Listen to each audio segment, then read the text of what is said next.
اور جو لوگ حکومت کی تائید میں کہہ رہے ہیں کہ یہ ہو گیا، یہ بگڑ گیا، وہ بگڑ گیا، پیارے اگر تم نریندر مودی کو اپنا متولی مانتے تو کھل کر بولو، یہ گھر کی بات ہے، گھر میں طے ہوگی۔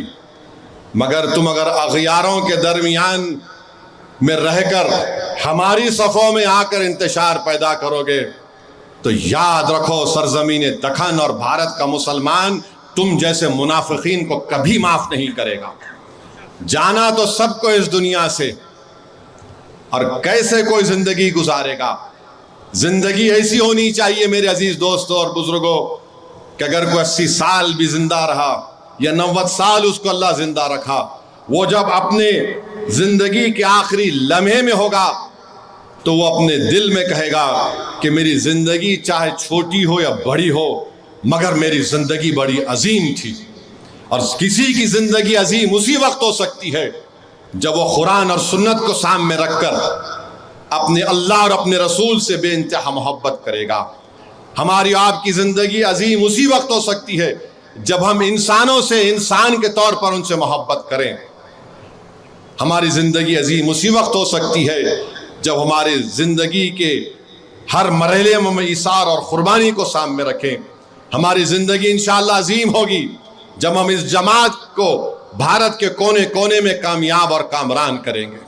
تو میرے عزیز دوستوں اور بزرگوں، بس یہی آخر میں بول کر اپنی بات کو ختم کرتا ہوں۔ اگر اسد الدین اویسی کے ساتھ امتیاز جلیل اور اختر علی مان بھی ایم پی بن جاتے تو کیا یہ وفد کا قانون آتا میرے بھائی؟ سوچو آپ تھوڑی دیر کے لیے۔ میں آپ سے بھی مخاطب ہوں اور ان لوگوں سے بھی مخاطب ہوں جو کسی کے وسوسوں میں آ کر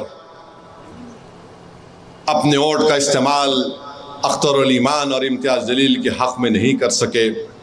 شکر گزار ہوں لوگوں کا جنہوں نے اختر علی مان کو بھی ووٹ دیا، میرے چھوٹے بھائی امتیاز جلیل کو بھی ووٹ دیا۔ مگر میرے بھائی یہ جمہوریت ہے، جہاں قانون بنتا وہاں پر تعداد کو بھی دیکھا جاتا ہے۔ اور وہ لوگ بولتے ارے آپ ہیں نا اسد صاحب، ارے میرے بھائی میں ایک کافی نہیں ہوں۔ اگر ہمارے ساتھ ہمارے 5 سے 10 لوگ رہتے پارلیمنٹ میں کیا کوئی قانون بنتا؟ آپ اندازہ لگائیے کہ آندھرا پردیش میں چندرا بابو نائیڈو یہ بول رہے کہ ٹی ٹی ڈی میں جو امپلائیز ہیں وہ اگر ہندو نہیں ہے تو نکال دیں گے۔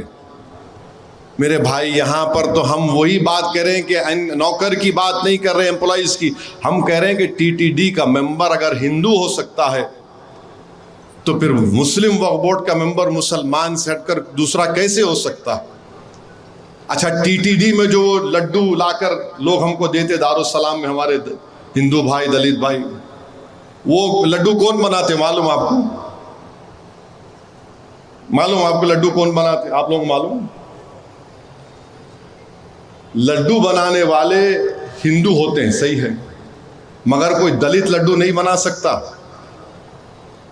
کوئی بیکورڈ کلاس کا ہندو لڈو نہیں بنا سکتا۔ لڈو ایک براہمن لوگ بناتے ہیں، اور براہمنوں میں بھی ایک ذات ہوتی ہے وہ بناتے ہیں۔ اور آپ ہمارے بورڈ میں 2 نان مسلم کو ممبر بنانا چاہتے ہیں، چندرا بابو نائیڈو جو تائید کیے۔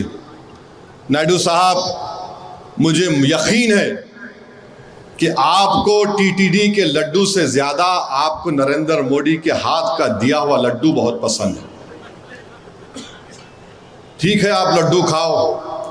آپ 1999 میں جب میں ایم ایل اے تھا، اکبر صاحب بھی تھے، مرحوم سید سجاد صاحب بھی تھے، ممتاز خان صاحب بھی تھے۔ آپ گجرات جل رہا تھا تو آپ نے بی جے پی کا ساتھ دیا تھا۔ انشاءاللہ تعالی اللہ انصاف کرے گا۔ اور مہاراشٹرا میں ہاں ان کا نام میرے اجیت پوار کا، انہوں چھپ بچ کے نکل رہے، ان کا بھی ایک ایم پی ہے اجیت پوار، آپ بھی خیمیازہ بھگتیں گے انشاءاللہ تعالی۔ اگر آپ یہ سمجھے کہ آپ اپنی پارٹی بنا لیے، اپنے چچا کو آپ نے ٹائیں ٹائیں کر دیا، آپ اسی طرح مہاراشٹر کے مسلمانوں کو، مہاراشٹر کے سیکولر ذہن رکھنے والے ہندوؤں کو، دلتوں کو، آدی واسیوں کو، بیکورڈ کلاس کے لوگوں کو آپ دھوکہ دے رہے ہیں۔ میرے بھائی، سیاست میں بہت سے لوگ آئے اور چلے گئے، تم بھی آؤ گے اور چلے جاؤ گے انشاءاللہ تعالی۔ تمہارا نام نہیں ہوگا جو آج اس طرح کا غلط قانون بنا ہے جو آئین کے خلاف ہے۔ تاریخ تم کو کبھی نہیں بھلائے گی۔ اور ان کے پاس کوئی دلیل نہیں ہے، صرف نفرت کی بنیاد پر یہ قانون بنائے ہیں۔ اپنے احتجاج کو کامیاب کریے، پرامن رکھیے۔ بنگال میں جو وائلنس ہوا وہ نہیں ہونا چاہیے تھا۔ اللہ ہمارے احتجاج کو کامیاب کرے، اللہ ہمارے احتجاج کو قبول کرے۔ اللہ سبحانہ و تعالی ہمارے دلوں کا حال جاننے والا ہے۔ ہم صرف اللہ کی ملکیت کو بچانے کے لیے احتجاج کر رہے ہیں۔ ہماری نیت صرف وہی ہے اور وہی رہنی چاہیے۔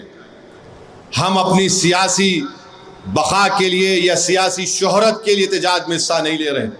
ہم صرف رب کائنات کو خوش کرنے کے لیے اور اپنی ذمہ داریوں کے نبھانے کے لیے احتجاج کر رہے ہیں۔